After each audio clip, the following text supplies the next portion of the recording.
high. So yes, why should you buy deals that nobody else wants? Very simply, in real life, what we teach is that we don't find great deals, we create great deals.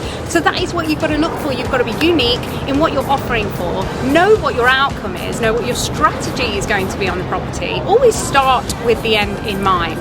So I know when I'm going to view a property that it works for at least 3 of my exits. I only get into a deal if it's got at least 3 exits, because I'm always protecting myself, and if I've used investor finance for the deal, I'm always protecting the investor as well.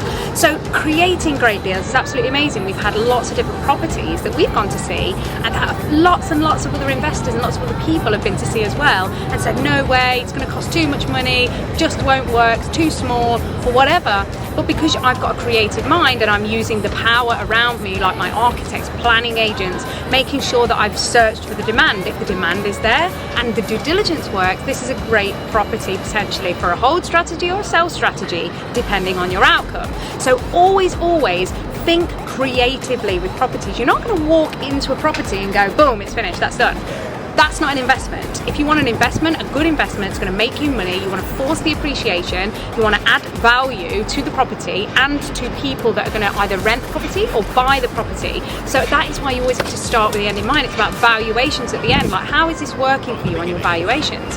I know with HMOs, our strategy really is commercial at the end. We're always looking for the commercial valuation at the end on certain deals. So therefore, my due diligence here is like, we found some deals and people were like, you would never get a commercial valuation on that. The area is terrible. It'll never let. Oh my God, you'll never get that kind of rent. The refurb's going to be huge.